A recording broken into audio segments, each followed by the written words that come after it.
I remind you to listen to me at all times. Understand? Shake hands, come out the bell. Good luck. Berto has supreme confidence in his ability. He said, and then I'll make my adjustments according to what Collazo's bringing because he can fight. Oh, left hand staggers Berto.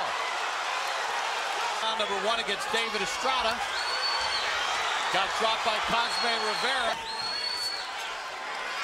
You know, some boxers elect to that, you know, until they're here. Collazo and most fighters are physically ordinary. Good counter right hand by Berto. Catches the attention of Collazo. Collazo's trying to counteract. Oh, Collazo's getting right hit. Combination. Not always possible. That's how fast Berto is. You know, it's evident to see, you know, which one's going to hit each other first. Throwing this left hand, catching Berto. Little off balance by Berto because he didn't have his back foot to catch him when he went back. Actually, looked like he also went straight back a little bit. Yeah, he went straight back. Here's another angle. And this is where Berto then kind of turned things in the middle part of the round. Yep. A little bit off in the time. It was a long 1 minute. If it goes longer with the rest period, you almost get antsy, but he opens himself up. The counter from Berto using feints and then counter Berto's counter.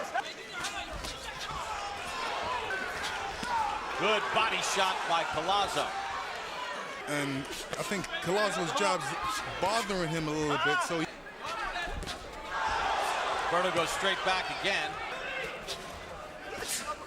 Berto shoots a good right hand on the inside. Who seem to just be operating in a different speed now. Yeah, I mean, this is one fight where Berto has good power, stay away from punches and protect himself, so... To a more experienced Edwin Cassiani. There's the hand speed and the combination from Berto. Collazo looks to come right back. Collazo seems like he's putting a little pressure on Berto. That's part of his game plan, but seems to be effective. Good right hand by Berto, steps in with a left. That hand speed as he jumps in with the left, misses with the right. End of round number 2. Lennox, we talked about it, kind of increased his intensity as Berto opens up. 24 more punches according to CompuBox. See what a solid pro Collazo is.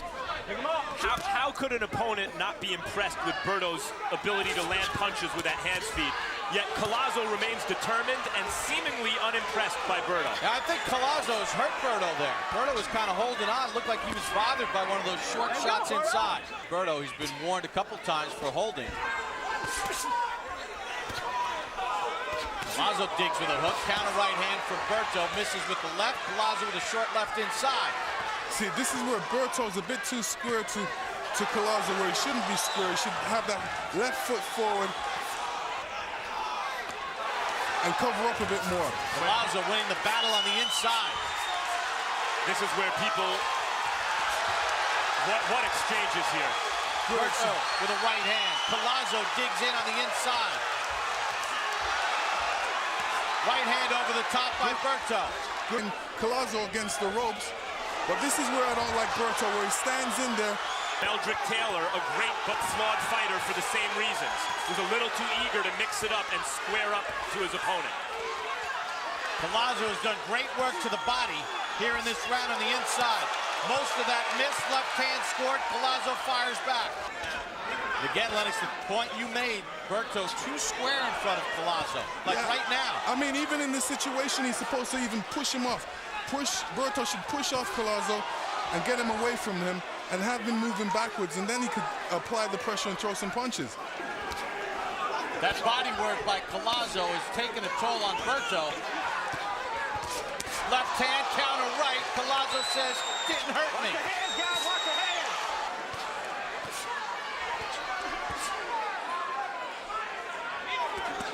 Berto's fighting Collazo's type of fight. I don't think he should really be in there. He's got that quickness of feet, 2 rounds to 1. He knocked Andre Berto clear across the ring. I mean, he had him hurt. He won that round with that big shot. Andre Berto came back with nice right hands. But in round 3, Louis Collazo and Andre Berto went toe-to-toe. And certainly, Collazo got the best of him. 2-1. Going to school against a seasoned veteran fighter. Let me just put some of those numbers in contact. Answers back. The welterweight average. Definitely using it well. Now, that's because Andre Berto's fighting the wrong type of fight. He's lured Berto. Like I said, he's boxing the wrong type of fight right now. This inside stuff really takes out a big toll on. Referee's going to warn Berto for holding. No, he's taking a point away. Now, he has warned him. The point deducted just for holding, not just holding and hitting. And I applaud the referee, but it's uncommon. Yeah. Lex, you're gonna look at the hold here. And here's the holding.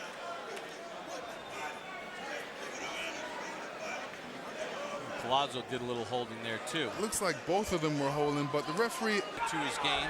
So this is the first time in his career. Collazo talked about, for the first time in his career, training like an elite athlete. And not having access to the same kind of training. In hospitals, gets up early in the morning, does that. For a welterweight, Collazo's not a big welterweight, and he seems to enjoy a heightened reach advantage against Berto. Experience, and he's going to use it well inside. This is where he needs to be, on the outside. See, Collazo cannot miss himself and take advantage of that. Right now, take advantage of that.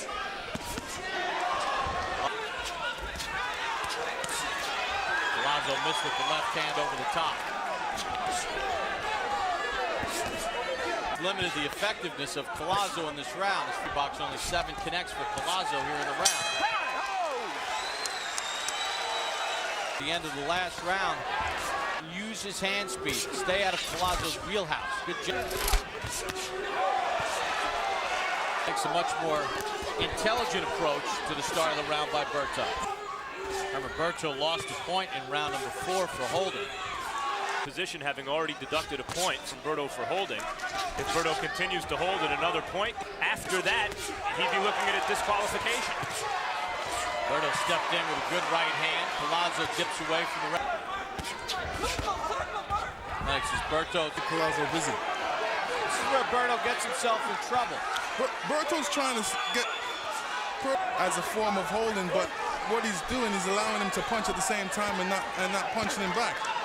You know, give Collazo credit. Berto boxing exceptionally well to start the round, was not able to deter Collazo, who continued to throw punches to the body to apply pressure and to set traps for Berto. The outside, keeping him on the outside. It's always better when catch you because you're allowing him to commit himself, and that's when you can use your quickness and take him out. Left cross, shoe shot to the body by Collazo. He dips away from the punches of Berto. Uppercut by Berto. Collazo withstands it. Happy New Year, boxing fans. Right hand by Berto, knocks back Collazo.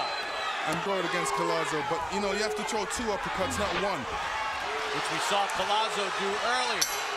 End of round number 6, halfway point. And here we're going to see the headbutt by Collazo, but you know, wasn't meant. He was throwing the punches coming inside, but it still gave a nasty gash over Berto's. Landed 50% of his power shots according to CompuBox for Harold Letterman's scorecard. Okay, Bob, 4 rounds to 2. Louis Collazo. But I got to tell you, Bob, I thought in that last round, coming back when Berto would land the power shots, but I thought he absolutely outpunched him. Because, you know, if a guy gets hurt, like... You know, a referee not allowing you to hold 1 bit. You got to... Holding is part of the sport. Unfortunately. But he warned him in round number 3, and he deducted the point in round number 4. Andre Berto, 23-0, 19 knockouts in the green trunks. Berto begins each round looking sharp and crisp and landing his punches, but class tells over time. Ended now, more than halfway past the fight, and it's showing on him a little bit too. Yes, Berto has landed a couple nice hooks to the body, just missed with a right cross. Collazo's left eye this round. Collazo's making a big mistake against a puncher like Andrew with an explosive punch at any given time. Berto needed something to turn this fight around. Maybe he's found it here in the 7th. fight that he looked to be taking over increasingly suddenly shifted to Berto. Collazo complaining about a kidney punch. Referee doesn't listen. I remember my fight against Frank Bruno. Frank Bruno came out.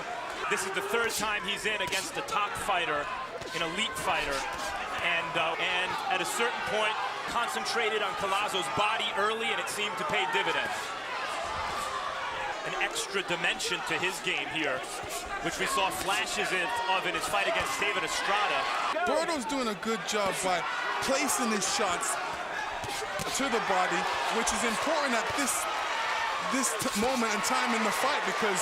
And that's the reason why Collazo is slowed down. At the very least, he's extremely inactive right now. Everyone else in this division, everyone who's considered a top fighter, they're no undefeated fighters. They're too evenly matched, too good. If Berto gets away with a W... As many punches as Collazo has thrown. To this point, Collazo has thrown 27. Good right hand by Berto. Rocks back the head of Collazo.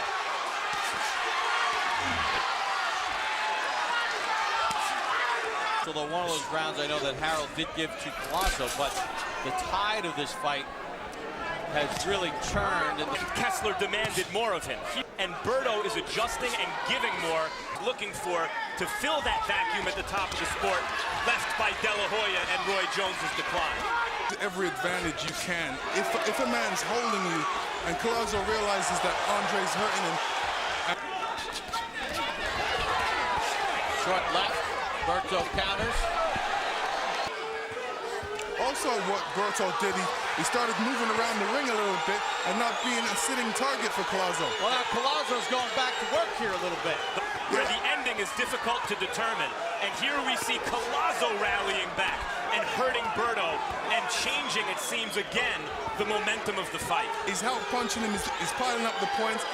Berto's in a position where he shouldn't even be taking these punches. He should be pushing the guy off and moving away and allowing Collazo to come after him. Right now he's flat-footed, he's in front of the guy, he's square, and he's allowing Collazo to hit him. And these are the problems that Berto had earlier in the fight. Good right hand though by Berto. Collazo misses with his counter right. Left hand by Berto. Snaps back the head of Collazo, digs right back in. Problems for Berto, not for fight fans. This is great stuff. Great rallying round for Luis Collazo. 87, 83, 6 rounds to 3, Luis Collazo. He's constantly putting pressure on him. Even when he lays on a ropes, he outworks him. I don't know. I think this kid's coming forward the whole fight. Berto lit. Chant of Louis from the Collazo fans that made the trip from Brooklyn. Berto needs to take a step back and use his boxing ability. Right now, this is what he needs to do to beat Berto, but still a few rounds left, and Collazo's throwing a lot of punches in there. This is how Berto got in trouble early in the fight. Languishing in front of Collazo, who's just picking him apart and digging to the body. Now it's Collazo who found that extra level to go to. Berto's going to have to respond. He's getting hit an awful lot. Thumping right hand from Berto after a Collazo combination. Berto has abandoned his jab. He's fighting an in-fight. That's advantage Collazo.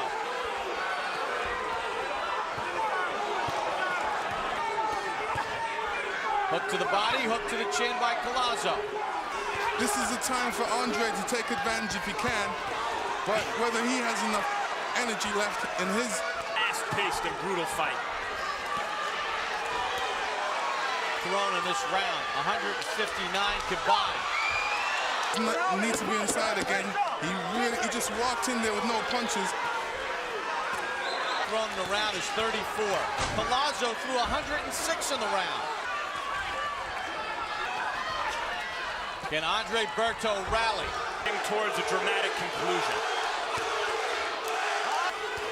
The undefeated Berto. 29-3 Collazo. Collazo stopped once early in his career. Both fighters know how much is at stake. For Collazo, for Berto, his undefeated record. Just about a year ago here in Boxing After Dark, Paul Williams suffered his first defeat. Today, if I never have lost. And I think most undefeated guys need to go through one loss Shows what type of champion they are when they come back and gain their championship. Waters, there's no one who hasn't had a chunk taken out of them, and Berto's trying to remain the only one unblemished. Berto with a couple of good hooks to the body. At this point, does not like any body shots. So this is the time for, you know. Berto trying to land that big shot. Collazo being cautious. Right hand by Berto. Remember, Berto had a point deducted in round 4. Did Berto remain undefeated? Good combination by Berto. Collazo answers back to the body. Berto steps in with a right. Berto's doing the right thing. He's getting in them power punches early because if he wants to win this fight, this is what champions are made of. Collazo right now looks very arm-weary. We also have to remember our scorecard is unofficial. Could be closer on the judges' card. This is where Berto should really step back. Fighting a lot as Berto did when Berto was winning those rounds. Coming forward, looking punched out and taking crisp counter punches. Berto has landed all the meaningful punches in the round. Collazo still standing there. Punch with something on it this round until maybe right now. Good body work. Collazo's hurt and winded. Berto steps in with an uppercut to the body. Collazo trying to survive here in the 12th. Final 10 seconds. 10 seconds, 10 seconds. He got it. Was it big enough? Time. What a fight. All for your winner by unanimous decision.